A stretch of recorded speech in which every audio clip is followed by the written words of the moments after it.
Now, I always love to put out a list regarding my top 5 players to watch, and these are not necessarily related around the best players. These aren't necessarily related around the worst players. These are players that I find for a multitude of different reasons exciting, and who I think will be the most impactful and interesting regarding past tournaments, regarding new rosters, new weapons, etc. that are currently going on. And so today I want to cover my top 5 players to watch heading into Division A. Now, I highly suggest that you do tune into the CWL Pro League, as action does kick off Monday, February 4th at 5:30 p.m. Eastern Time. So let's start off with number 5. I've got Bandz from Red Reserve. Surely you know I had to cover it after all the Reddit posts and Twitter posts that have been made about Red Reserve's success. Can they continue to succeed, or can they even succeed at all with Bandz on the lineup? And for a team that pretty much made the immediate choice of picking him up before, like as soon as 5v5 was announced, Red Reserve put out a tweet that said, "We are picking up Bandz for the rest of the year. We are picking up Bandz for Black Ops 4. And for that to be pretty much the way that you start off your Black Ops 4 performance, for them to be where they are at now, I can't say that that decision probably was something that they wouldn't go back and change at this point. One thing that does scare me about Red Reserve is that there were teams who looked bad at Vegas and improved at the PLQ. That wasn't necessarily the case for Red Reserve. They either stayed consistent, or you could argue pretty much maybe even plateaued a little bit downward. So Red Reserve at Vegas, right? Lost in groups to EG Game 5 and UIU Game 5, went to the losers bracket where they beat Mindfreak, Pittsburgh, and lost to Team Space, who is now Genji, right? And who is also going to be in their division, keeping that in mind. Red Reserve at the PLQ, losing groups to who? EG Game 5, and this time to UIU 3-1, went to the losers bracket and lost to who? Genji, and nearly lost a crazy Game 5 versus G2 just to stay alive in the tournament. And by the grace of the COD gods, Rated was blessed with an Annihilator despite going 1-7 up to that point. So for me, I don't know if I can justify and say, yeah, after Vegas, they rapidly improved. Not necessarily the case. Red stats at Vegas were somewhat similar to what I would consider to be 100 Thieves, and nobody for Red Reserve was over a 1.04 overall KD. The team average was a 0.99. There were no signs of anyone really taking the lead, which pretty much made a case for me as role issues, right? 100 Thieves, they have very similar stats to them, and for me, it was kind of a case of no one was there to step up. Now, Red stats at the PLQ is a little bit different. Without scraps, the team averaged a 0.96 overall KD. He went off for them. He was their star. He was, by definition, probably the MVP of the tournament, if not in conversation for it. So the only other team that qualified for the Pro League and had a lower overall KD without their best player, you know who that was? 100 Thieves. And what did 100 Thieves do? They made a roster change. So for me, my biggest problem with Red is that I think that they are relying on Rated to go off. They're waiting for him to have a moment where he is now the number 2 option, because by definition, Rated and Scraps are the main 2 from this team, at least from last year, right? They pick up Scraps for a reason. And now what they're expecting is to see those 2 be their main slayers. And as an ICR, you can't really rely on that. And so for me, after you look at Zero, the next player you have to look at is Bandz, as far as who should be that second and that third option. And in terms of KD at Vegas, right, for Bantz's situation, he had a 0.91 overall, which was the lowest on the team. He had a 0.75 S&D KD, which was the lowest on the team, and 91st out of 110 players. At the PLQ, it doesn't get better. And which it should, right? You're playing against teams who necessarily, like the top 4 aren't there, and you're only playing against a certain amount of teams who may or may not be in the Pro League. In Hardpoint, he was 124th out of 140. Search and Destroy, he was 135th out of 140. Overall, he was 130th out of 140. Red needs a defined second option. They need a defined third option. They need players to step up. And right now, Rated probably isn't going to have the opportunity to do that. We're not seeing too many top ICRs be the second option outside of maybe a few teams that you could list off. The first one that comes to my mind is probably Genji with Mox. But I think based on either if Red changes up roles or if we see Bandz start to play better is how we will see them play. And if they don't play well, it may be time to evaluate who goes and who stays for Red Reserve. And Bandz, for me, is in the spotlight. Next, in my number 4 position, we've got Facendo from Evil Geniuses. Facendo was known as, what was based on COD Stats' tweet, which I totally agree with, probably the most improved player coming from Vegas now into the PLQ. He went from a main ICR with a 0.76 overall KD on G2 to a 1.12 SOG/Maddox role on Evil Geniuses. Now, my question for Facendo is, can he keep it up? Because if not, that could be the breaking point for the roster. And I'm going to talk about why that is. Now, regarding Facendo, we all remember, what was it, CWL Vegas 2017, when he was on Rise Nation, and there were, and he pretty much put up like an MVP performance, right? He goes up to a 1.2 KD, which for those who don't remember, and 4v4, that's very impressive. What many forget is that at that event, there was a weapon nobody knew was as great as it was, the OSA, right? The infamous OSA. Teams in the middle of the event realized how good that weapon was, and so we started to see teams run 2, if not 3, at times 4 OSAs or OSAs on the map at once, which ultimately was the weapon that we saw Facendo rock. Over time, it became less viable, and that 1.2 overall KD from Vegas from Facendo turned into a 0.96 for the remainder of the year.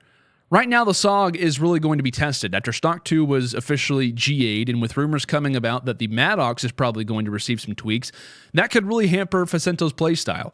And if I know anything, going all the way back to the beginning of Black Ops 3, Facendo is known for his role to change. There have been countless titles in a row where he's gone from being the main AR to a support SMG in a matter of months. And that's what we see happen here. He goes from the main ICR on G2, now coming over to this new roster on EG, and now he's a SOG player. And my thing is that EG aren't in a place where they can have a defined top 2 players. We're looking at Facendo as having a great performance, and he was, by definition, the second best player on this roster behind Royalty. They don't have a defined option right now. They don't have a defined top 2 who you can look at, because at the, I think it was at Vegas, Exotic had an incredible tournament at Vegas, right? I think he leads in every single KD-based game mode stat. At the PLQ, we saw Royalty step up, and he led in every KD-based game mode, except for the S&D. And in both of those tournaments, when Exotic played well, Royalty didn't. When Royalty played well at the PLQ, Exotic didn't. And so you have Facendo, who's now here as pretty much the defined third option in this situation, or at times the second option. And the question remains, can he keep up that level of play?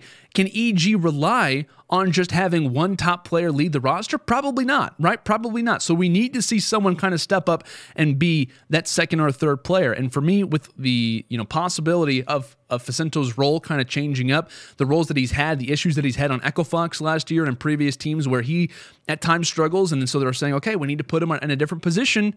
That's what kind of worries me about Evil Geniuses right now, because I don't think we're going to see a much more solid performance from Fellow, because he hasn't had the greatest, stats, at least from the first 2 events. You're probably not going to see Gunjar really rise to the occasion on a consistent basis. Why? Because he's the main ICR. So the main question for me, for Facendo, is how is he going to deal with the SOG changes, and can he keep up that level of play, that massive improvement that we saw at the PLQ?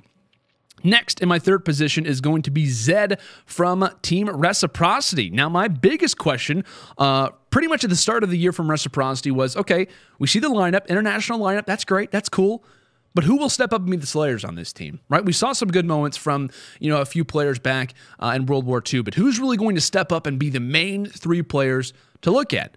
Overall at Vegas, they averaged as a team a 0.93 KD, which led them to a top 12 placement. From Vegas to the to the PLQ, we saw Zed go from a 0.78 in hardpoint to a 1.34, and S&D from a 0.94 to a 1.41, and Control from a 1.06 to a 1.37, and in Respawn from a 0.88 to a 1.35. Now, it wasn't just Zed who went off for Reciprocity. We saw consistent Wiskin again, and we saw Tommy, who had a great overall turnaround as well. But as someone who uses the SOG, right, and the continuing question remains, how will SOG players deal with double stock no longer being in the game, with it being GA'd?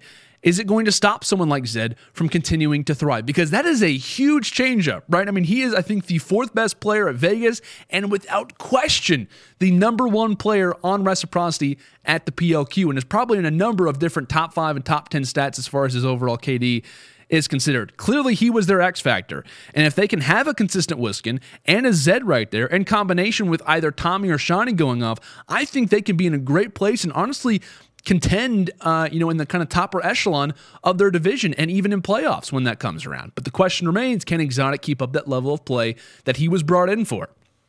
Up next, at number 2, we've got Major Maniac from newly announced Gen G. Now, I personally think that Major Maniac is the real deal. I do. There's been a lot of questions going around about him and saying, after the first 2 events, is he a good player? Is he a solid player? I think he's a rising star. And ultimately, I think he continues to improve from event to event, no matter what the circumstances are, no matter how the team is playing. He seems to be Mr. Consistent, especially when they need him most. However, the question can still remain, can he headline a huge organization like Gen G? Can he keep up the consistency when it comes down to being in a pro league? This is by definition his rookie CWL season, right, as far as being in the league is considered. So this is going to be somewhat of a new territory for him. He, along with Mox, are consistently the main 2 to look out for. But at the PLQ, he really showed how talented he can be, not just in Search and Destroy, but as well with a 1.3 overall KD in Hardpoint. Now, the odd thing for a lot of Search and Destroy stars when they come over to Respawn and they start playing in these game modes is that a lot of people have the notion, okay, well, they're going to play well in Search and Destroy. They're normally going to be really talented when it comes to Search and Destroy. And at times that's the case. But normally we see them have a solid performance in the respawns. It's almost as if that Search and Destroy practice has turned into, the ability to just turn up in respawns. And that's pretty much been the same case for Major Maniac in this situation. He has gone from a solid Search and Destroy player. And this was very well noticed in World War II as well, how talented he was, not just in Search and Destroy, but he would dominate in respawns. And that really kind of questioned me, and he's continued that on in multiple titles, not just World War II, but into Black Ops 4. And as we bring up the topic of World War II, I think one thing that really fits his playstyle super well is the Maddox. In World War II, he was a super fast AR. He would roam around the map. He almost had SMG-like reaction, but usually with an AR in his hands. And so for me, with patches on the horizon and with the Maddox potentially being tuned when it comes to future patches, which will probably be in the middle of league matches coming up, I'm curious how he's going to be impacted by that and how well he's going to play, because is he going to have to switch up his role? And depending on what happens with the Maddox, is the ICR now going to be in the hands of Mr. Major Maniac? But from what I know, I think having guys like Spacely and Mox who are excellent communicators around him, I think he's going to help. The question is how bright is Major Maniac's future, and could he become like a CWL Rookie of the Year this year? Because I think he is absolutely in contention. But based on how he plays in the season is ultimately what's going to decide that, as he is the main player for new roster and new organization, Gen G. And lastly, at number 1, we have Envoy from Midnight. Envoy played out of his mind at the PLQ. Envoy, along with Midnight, looked like one of the most solid teams at the entire tournament, along with Team Envy. But let's go and take a look at a few of his stats, because these are insane. Number 4 in Hardpoint KD. Number 1 in Search and Destroy KD. 12th in Control KD. However, I think he's the only main SOG, along with Zed and Hook, who are in that top 12. And normally in Search and Destroy and Control, that's when we can start to see SOG players start to struggle. So for me, 12th, I'll take it. Number 3 in Respawn KD, and number 1 in overall KD. He and Scraps were kind of going back and forth for who you could argue is that MVP. But do we have a CWL MVP on our hands after these stats? And I will say not necessarily, right? Not necessarily.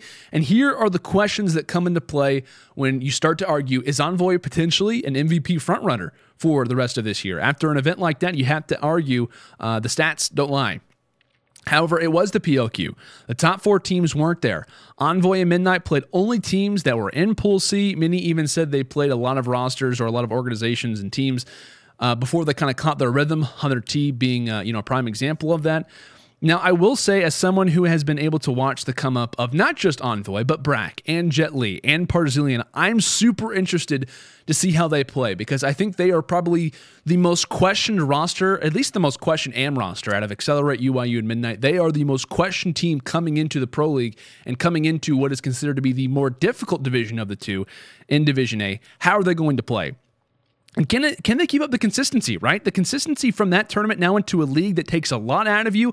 Only one player from this team has ever been in a pro league of sorts, which is going to be LandO. But I think for Midnight, it's going to be a huge adjusting period off the start. I think we're going to see, it's going to be interesting to see how they adjust, potentially to how roles are going to change. And we really need to see Envoy kind of step up and be that consistent player for them, because with all kinds of different additives, a new environment, a much new system, how are they going to react to that? And my big thing for me as well, regarding Envoy, is how is his class going to change up, right? Because he was known for a super odd class at the PLQ, not even running like grip or quick draw. He was kind of known for just that pretty much like double stock setup. Now with that out, how is he going to react to that? Which to me is a huge question around Envoy's play. But if the team starts to struggle, how will they handle themselves? And I think that Midnight should really think about hiring a coach. And granted, it is last second. There's not a whole lot of things going on right now probably regarding that.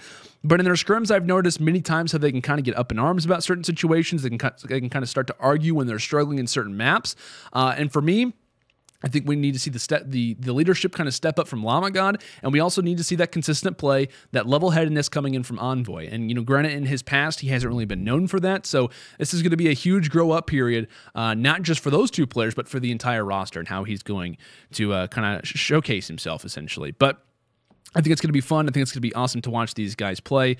A new weapon, a new scenario for Midnight, especially for Envoy. He is my #1 player to watch out for after the incredible performance that he put on at the PLQ. Now, do you agree or disagree with my list? Are there any other players you'd like to see added or taken away? Let me know by using the hashtag on Twitter, hashtag the Esports Dispatch, and let your voice be heard.